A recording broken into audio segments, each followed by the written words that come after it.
thank the organizers for inviting me. I'm really honored to be here. I'm the illustrious speakers and specialists in the field. I'm not a specialist in this area, but I'm learning a lot today. So, baseball perspective, especially this last panel, is full of hope and solutions. What I'm bringing from my perspective of Amazon Watch, which is an organization based in Oakland that works on indigenous land rights, indigenous rights to self-determination across the Amazon basin in partnership with indigenous people. It's been around for about 26 years, and we work in Peru, in Ecuador, in Brazil, increasingly in Colombia, and addressing issues that mainly face indigenous peoples, but also that imperil the forest, the rainforest that sustains us all, the Amazon rainforest. And the perspective that I'm bringing today is also that of our partners, the Association of Brazil's Indigenous Peoples, APIB. You can see their logo here next to ours. They were contacted to also be here with me today. They couldn't come because they're preparing for COP27 in Egypt next week. They asked me to speak on this issue because we've been working closely together for some time to address some of the most urgent threats to the Brazilian Amazon today. And mining is among those threats. And among the mining-driven threats is the explosion of illegal mining. So after this wonderful panel talking about solutions, I'm going to bring a little doom and gloom, okay? Because that's what we do here. We're trying to raise awareness, we're trying to get people to change, and especially corporate leaders. Here we see that our work is looking a lot at how major technology companies, electronics companies, automotive companies could be buying this conflict commodity, illegally mined gold in the Brazilian Amazon, and sustaining this illicit economy, this toxic, brutal, illicit economy that's driving massive deforestation and ecosystem destruction, aquatic ecosystem destruction, and loss of life in the Amazon today. So, next please. So I mentioned that Amazon Watch does a lot of work on drivers of deforestation, human rights abuses in the Amazon, and we have a series, it's called Complicity in Destruction, which is of course the topic of my panel. Why complicity in destruction? Because it's a lot to say, hey oil companies, you're destroying the Amazon. Hey technology companies, you're fueling illegal economies. But we need to understand what our complicity is in this.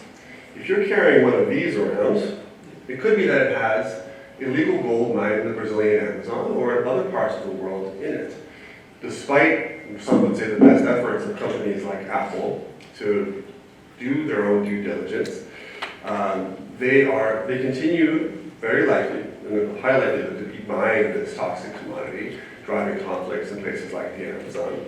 And so we have a series of reports, as you see here. The one that I'll be speaking about today is the fifth installation in this series, that looks at how we in the global north are fueling the disaster, the crisis that's befalling the Brazilian Amazon, and the Amazon as a whole. Brazil has 60% of the Amazon, so it's the crucial bit of this crucial ecosystem. And when we see US-based companies fueling this destruction, US-based, say, soy traders or financial institutions, that's what these reports are looking at. Agribusiness, logging, mining, energy companies. There's been an evolution from Complicity in Destruction 1 to 4, where we've been following the lead of our partners in Brazil, APIB as they're known, the Association of Brazil's Indigenous Peoples, taking their lead, hearing from them what are the most pressing concerns. Where should we be focusing as an international solidarity organization, an organization that has the ability to conduct research and then use this research to leverage global decision makers, corporate decision makers, policy makers? Where should we be focusing? And they said, well, look, you got to look at agribusiness. Of course, that's what we all understand is driving deforestation, right? But more and more so, it's mining. And illegal mining is not, by any standard, as big of a footprint and big of an impact industry as, say, industrial iron mining, gold mining, and other forms of mining in the Brazilian Amazon today. However, it's one of the most brutal and violent ones. and one that's truly impacting indigenous peoples, because much of this is happening on their lands. Oh, next please. Next slide, please. So here's the fifth installation of our report series, Complicity In Destruction 5, Blood Gold. Well, you might know the film Blood Diamonds, right?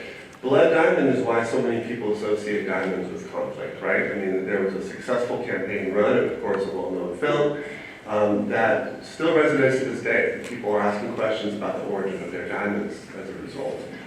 I think it's much lesser known that gold is driving these conflicts. We've heard a lot about it today, but a lot of this information, unfortunately, stays in these circles. But I think it's our responsibility to be educating the general public and the companies that use this material about the perils of this industry, especially when it's totally unregulated.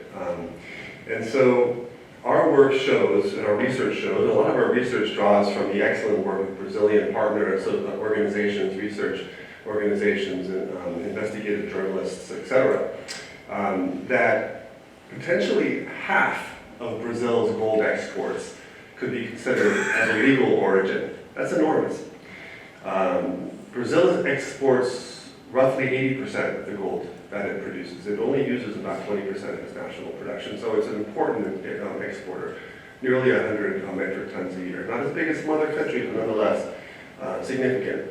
And to consider that half of this gold could be considered of a legal origin is to say that, in my opinion, all of Brazil's gold should be considered a questionable origin. You can't have this percentage and then say, no, this is good and this is bad, because it's all mixed together and exported, right? So this has led us to do the research that we embarked on, and some of the companies that we identified, Apple and Tesla, you're talking about household brands, right? Well-known companies, Samsung, Microsoft, Intel, Sony, Volkswagen, Ford, and General Motors have all shown in our research to be using gold from refineries that are being investigated by federal police in Brazil to have links to the illegal gold trade. And we would say, go up a step further, it's pretty clear, given these stats here, that there's a lot more of this gold that the federal police in Brazil are not tracing, are not able to trace, that are entering the supply chains of these companies. Next slide, please. So what are the impacts of illegal gold mining in the Amazon? And why is it so important we're talking about that in the context of this conference? Well, I call it a scourge. It's called garimpo in Brazil. And garimpo has different faces. I'm not trying to lump all of the garimpeiros together, all the artisanal miners together, because there's many different practices in place. And some of our friends here today can speak to that. About actors that are legally entering indigenous territories where they're not allowed to be, one, and where two, these are constitutionally protected territories where no extraction is permitted. So this is illegal, strictly illegal activity, unregulated of course, and it exploded in recent years, particularly under the regime of Jair Bolsonaro, unfortunately the outgoing fascist president of Brazil. It's exploded 500% in a decade. And as I said earlier, the footprint's nothing compared to larger industries like agribusiness or even industrial mining.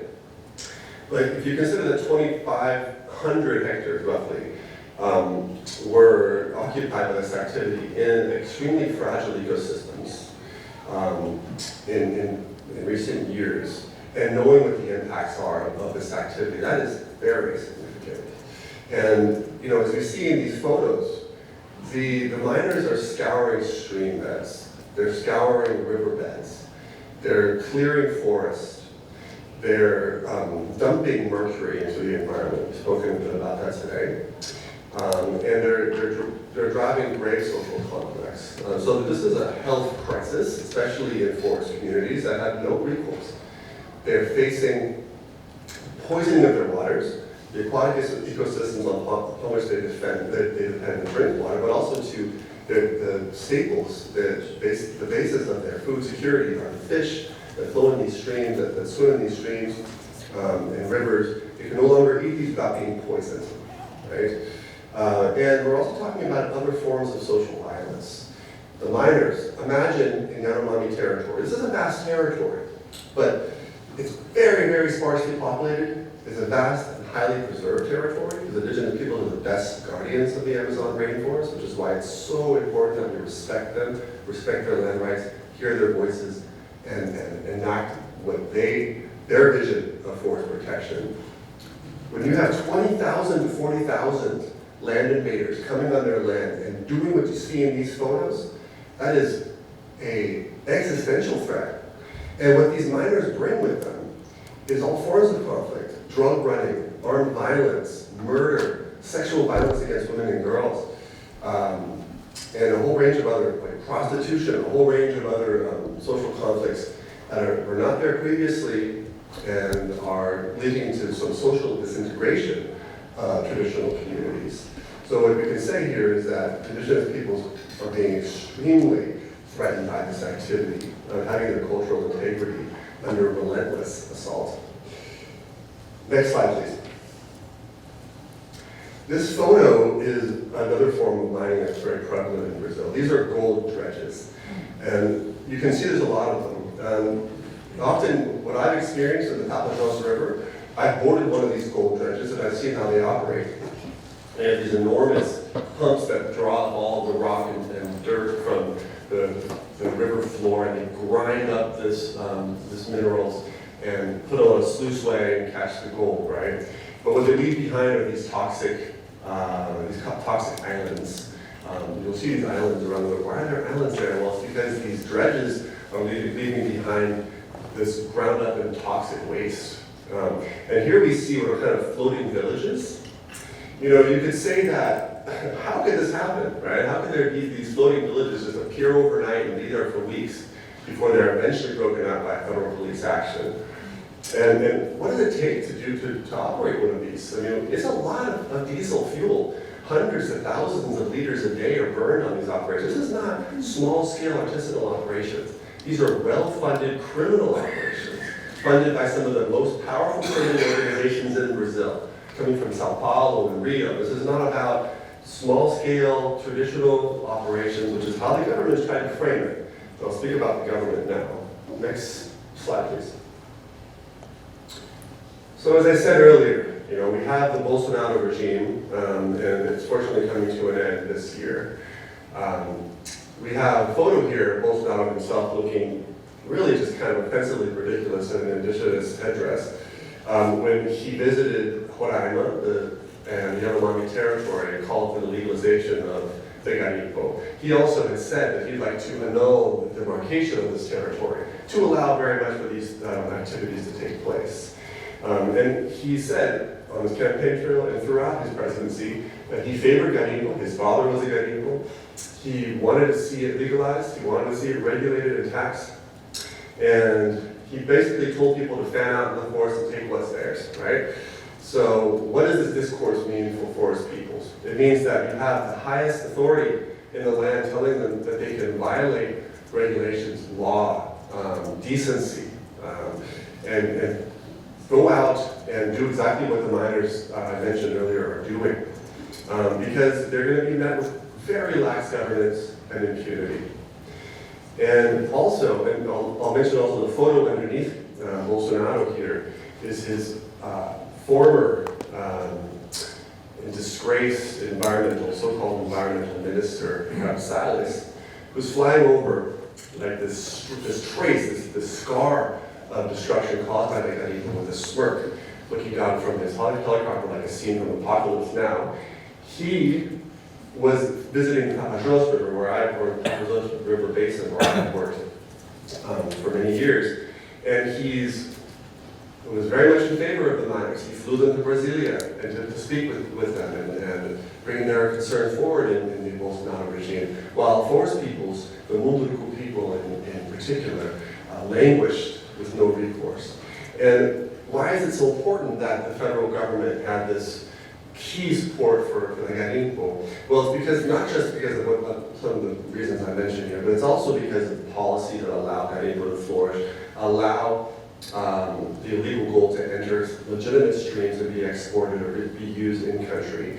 And this is by way of the regulation of Brazil's central bank, of buyers of gold, what are known by their acronym of DVTMs, and I'll speak about them in a moment.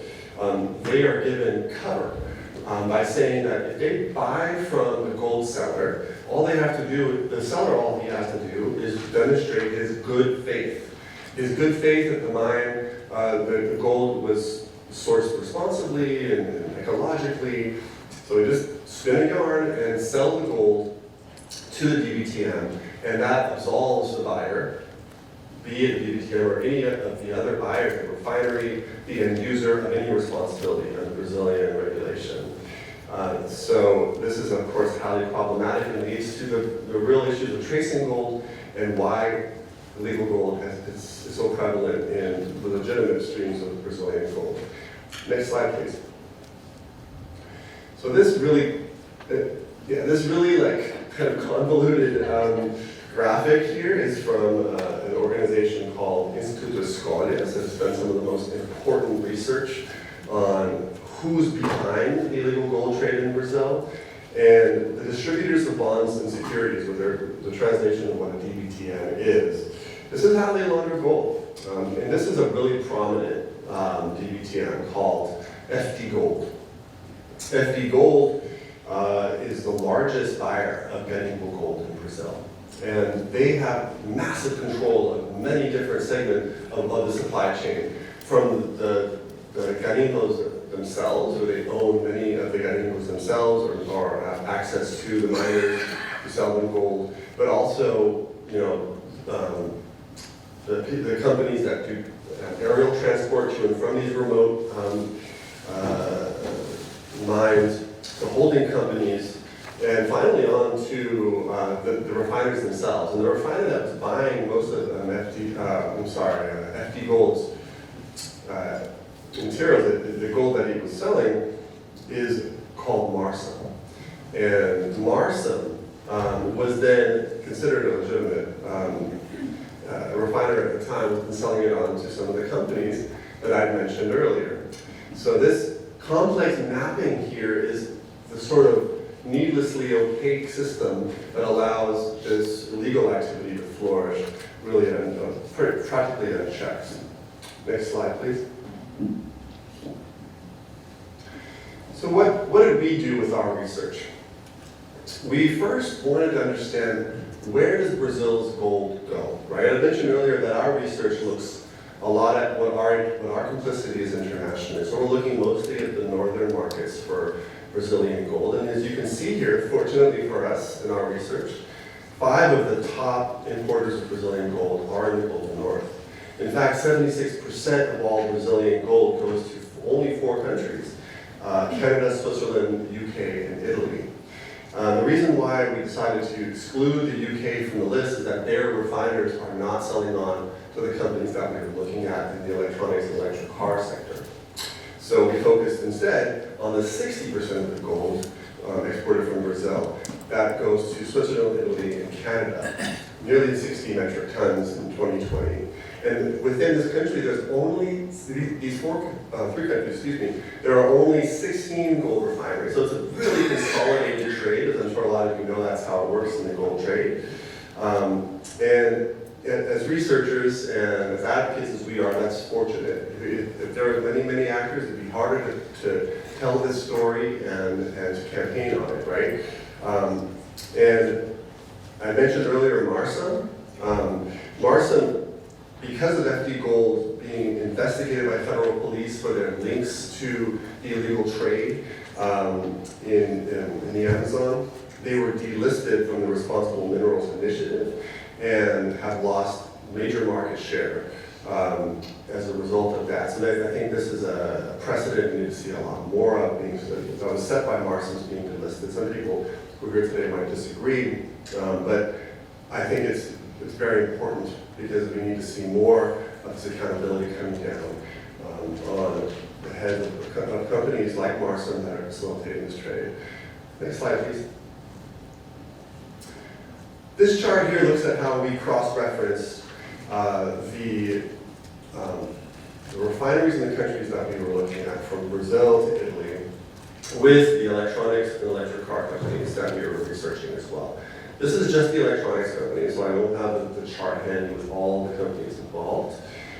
However, it shows you that in the 3 countries that we've selected, Switzerland, Canada, and Italy, that are responsible for buying 60% of Brazil's gold, almost all of their refineries are selling to these companies.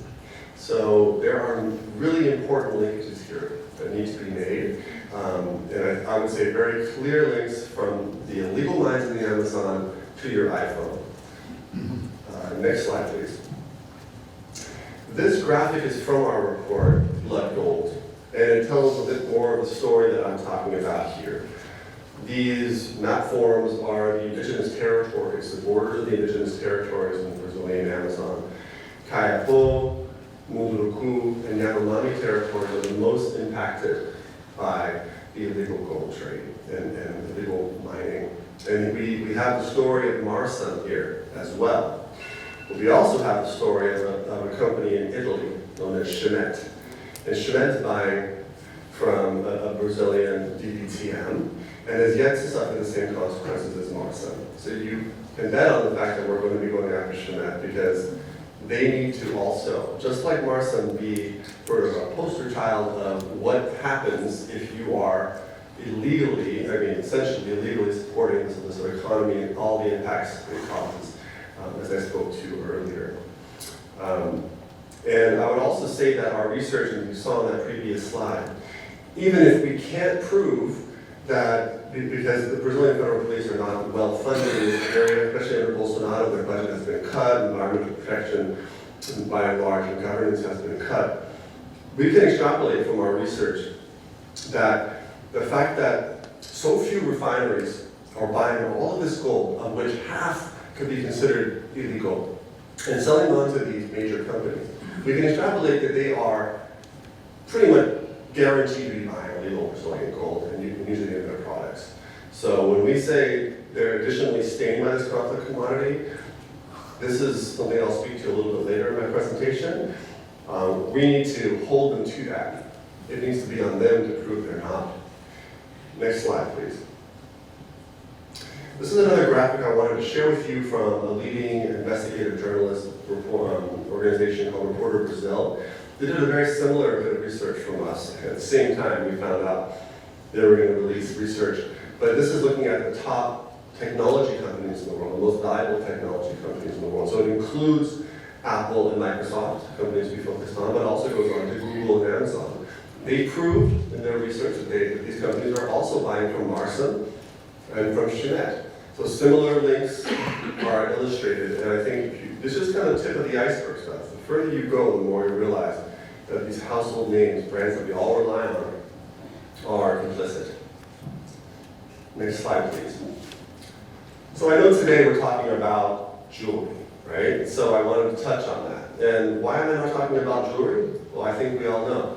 I think Andrea said in the last panel that it is intentionally opaque who supplies the jewelry industry, right? And our research was not able to uncover any of the links, in part, well, actually, because the jewelry industry, unlike the electronics industry, are not obliged to disclose their supply chains to the Security and Exchange Commission here in the US. The only reason we know about the connections is because of the SEC connection and the obligatory disclosures from these companies.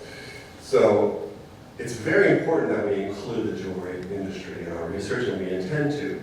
It's because really they use more than 5 times the gold that the electronics industry does. And that's, I think, a conservative estimate, 30% of the global gold usage goes to jewelry, right? So we intend to target them, but our report didn't focus on them because we couldn't make these links.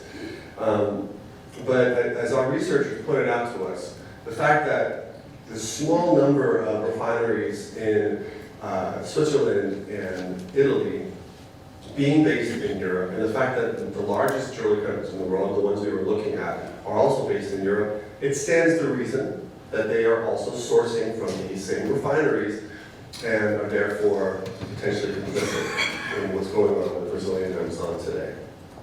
Next slide, please. So where do we go from here? I mentioned earlier the burden of proof. Before we got to that as an organization, we were looking at the crisis on the ground, and I'd say it makes my blood boil. I've been to the region many times, and I've witnessed what's happening in communities there. I've been to mines, I've been on the barges, the dredges from large to small, and I can tell you that it inspired me as someone who's been working for many years in Brazil and in this organization, Amazon Life, for many years, to want to take a more drastic and sort of blunt weapon approach to this crisis, which was to call for a global boycott of Brazilian gold. We were advised against doing that by our partners in Brazil because it's an election year, because it could have blown up in their faces, because they work very closely with us and they need to endorse the work we do in solidarity. And it was also because, could this be the best form, the most sort of persuasive form of convincing the corporate actors, the end users, to take action? I mean, ultimately what we want to do is we want to influence Brazilian policy. If we call for a boycott, that's kind of a communications, a PR attack, to try to speed along a much needed transition to better tracing policies in the country and move away from the disaster I've demonstrated here today. But what we decided on, rather than going with the blunt weapon approach, was looking at actually the responsibility of companies themselves. Now, I know a lot of the companies who are represented here today, we're talking about smaller companies that don't have the resources to trace their supply chain, and I think I've heard a lot of frustration in the room about that today, and it's justified.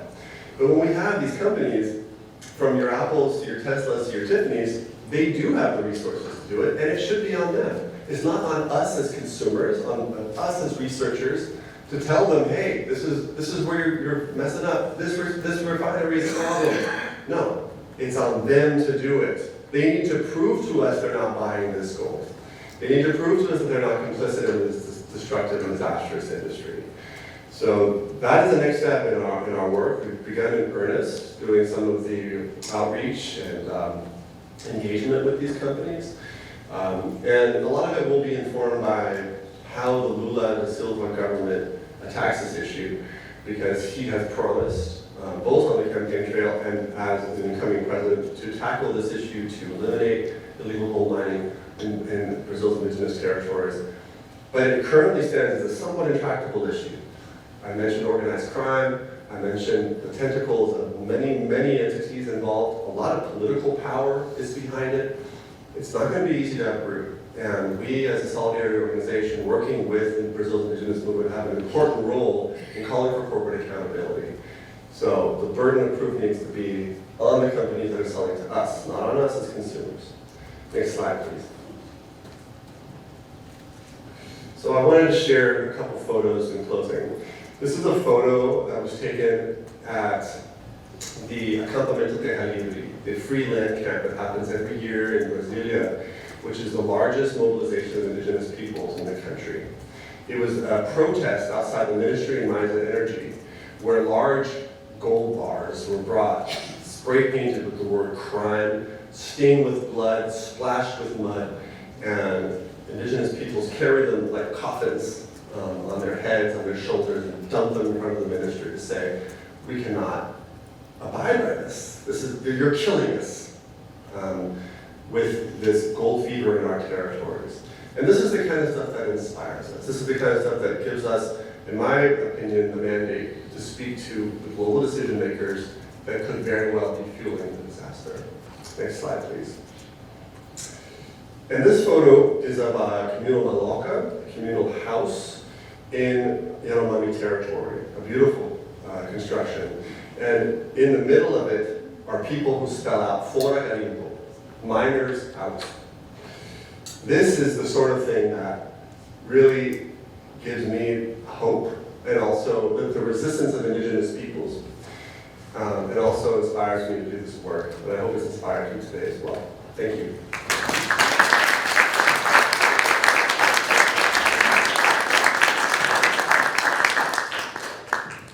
Questions?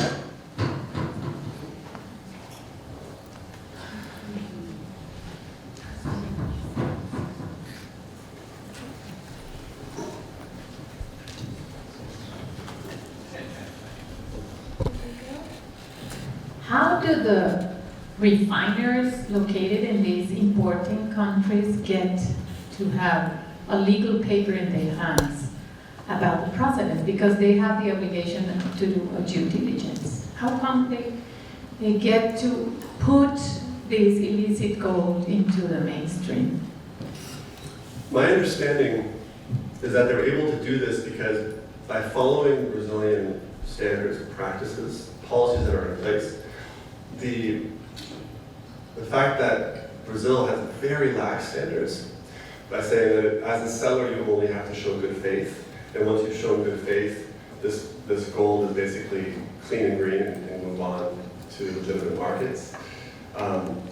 It leaves Brazil with the stamp of approval. So the refineries don't, unless they are being more diligent than they have been, in the way they, in my opinion, should be acting. If they don't go that extra mile, they're just following Brazilian policy. They're following the law.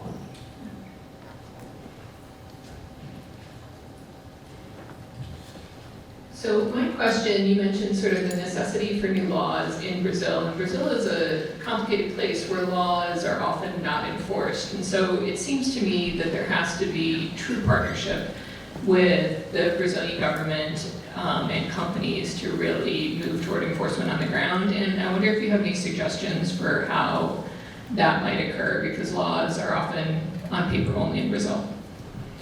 It's funny you say on paper, because the way that the seller shows the origin of gold is on paper receipts. They don't even have them registered in a database. In fact, when the person who's behind FD Gold had a shipment held up, he brought a truckload of paper receipts and said, "Hey, I have proof that this gold is okay." But to the question of laws in Brazil and enforcement, it's important to note that Brazil has a lot of really great environmental laws, some of the most progressive on the planet.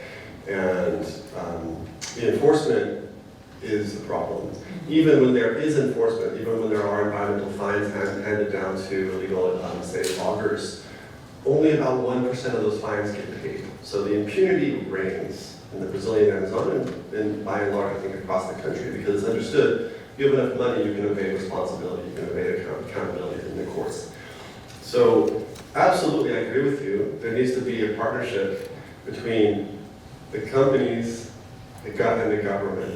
And it needs to start in Brazil, because as soon as this gold is exported, you know, and it's given this seal of approval, it's much harder to argue that it shouldn't be then sold on to end users, right? And what I think Lula is proposing is not just stamping down with enforcement. He's proposing a whole policy shift in the way that the DBTMs are able to operate and purchase gold.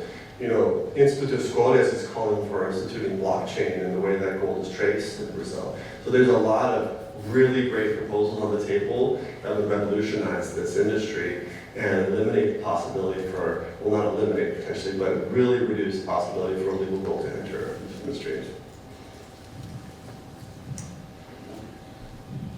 Hi, thank you. What a great presentation.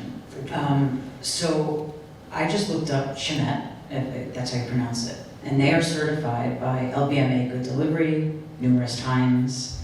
They have a responsible gold certificate. They are responsible jewelry council, code of practices, and chain of custody certified. Amongst many other things, they claim a lot of responsibility.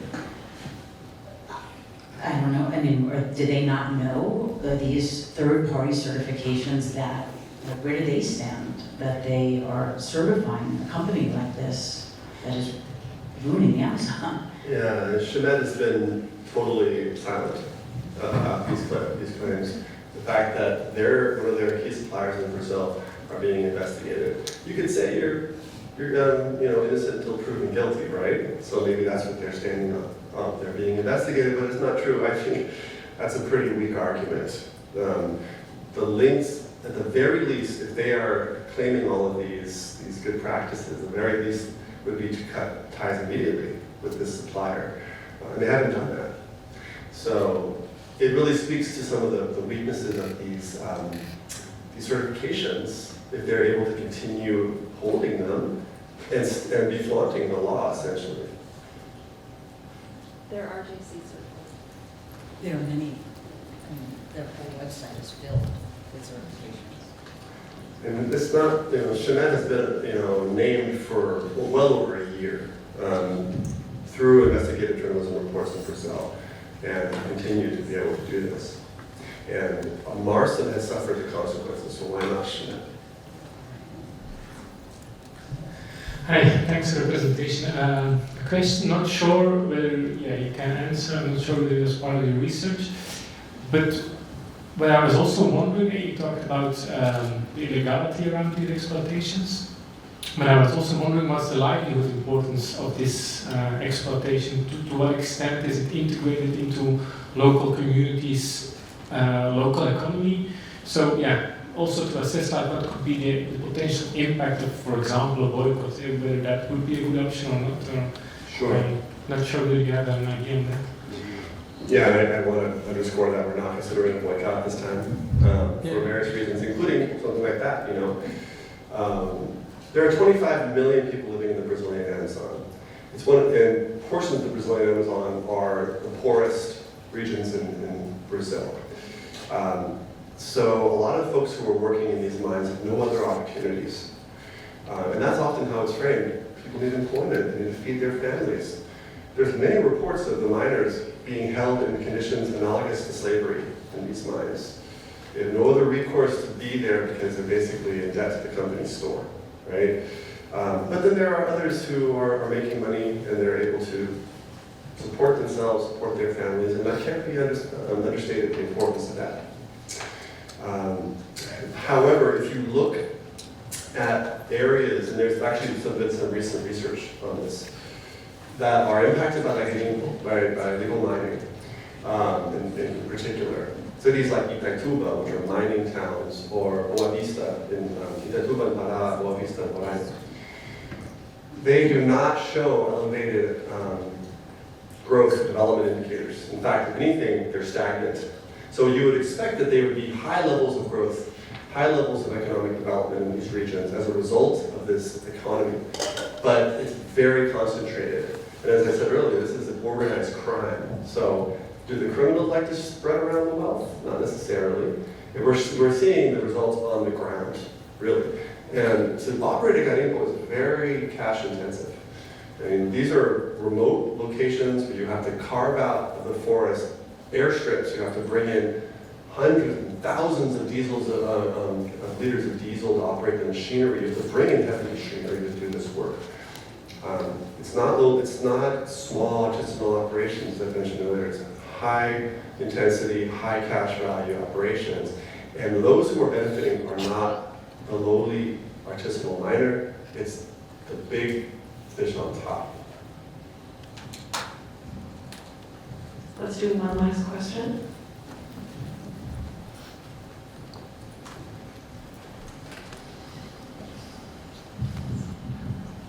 Thank you for your presentation, Christian. Much appreciated. I have two thoughts, and one, I'm sorry to Toby Pomeroy that I didn't sit in your lunch session on mercury, but recent research has validated the hypothesis that mercury is getting pulled into the ecosystem beyond the obvious. The obvious being it gets into the water, it gets into fish, it bioaccumulates up, and then the people that eat the fish are also contaminated. It turns out that the mercury is also being absorbed into the forest. So as the impacts of climate change grow, and we see an increase in forest fires in the Amazon, not only are we having the issue of the carbon release due to the fires, but mercury is being released in that system at the same time. And so that takes it out of a localized impact and into a globally significant impact. So 2, 3, 4 major issues that we've been talking about in the last 3 hours are situated in the use of mercury in artisanal gold mining and all of the ramifications around it. The other thing I'm curious about with the research and with the comment from IPBES, and on the certifications, it's like we have to do our own due diligence. And so there are other tools that are emerging, where, for example, I know in Brazil at the University of Minas Gerais, they are using satellite imagery, and they're comparing what they're finding in the forest against government reports on registered miners, and they're able to sort of quickly see whether or not the forest impacted area has a registered mine on record. It's actually two really simple things, but so, like, how do you turn the reality that if we look to a certification as the easy mark, oh, I can buy from this company because they're LBMA certified, and now we're saying, oh my gosh, we can't trust that, so we have to do our other stuff, like, oh my gosh. Yeah, definitely. Sorry, that just unloaded. No, it's all helpful. Interestingly, it's been shown that mercury is in the environments in the soil in different parts of the Amazon.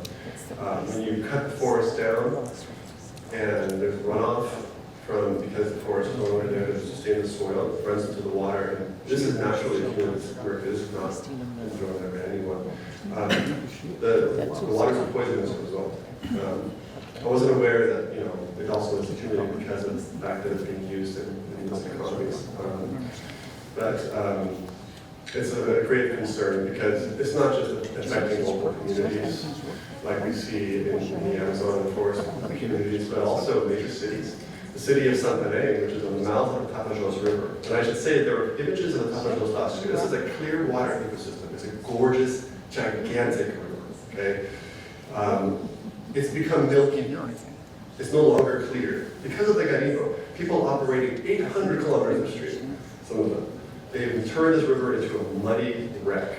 And if you get to Santarém, you eat a fish there, it's poisoned with mercury. Again, hundreds of kilometers from where the operations are. It's the scale of these operations that is so impressive and so troublesome. And yeah, who do you trust? I think we're certainly not an organization that can shift the discourse, but we can make our mark. And that's what we intend to do. And I think it's very important that PB, the Association of Brazil Indigenous Peoples, be front and center in this because they're growing in size and in influence. And it's issues that, first and foremost, affect them and the communities that they work with. So I would love to have a PB at a future conference of this kind. Their voice is really needed in these spaces. And I think it could start to break down some of the misinformation that is used by companies like Chemet to burnish their credentials despite their true behavior. And start to, I think, strike a little bit of balance and hopefully questions into who gets the certification, who doesn't, how do they get the certification, what's the due diligence behind it, because they're obviously important. If someone's going to Chemet to buy their gold and they want to buy quality gold that has all of these credentials, they see that, they're good. Just like Chemet could say, hey, I follow Brazilian law, I'm good. So I don't know.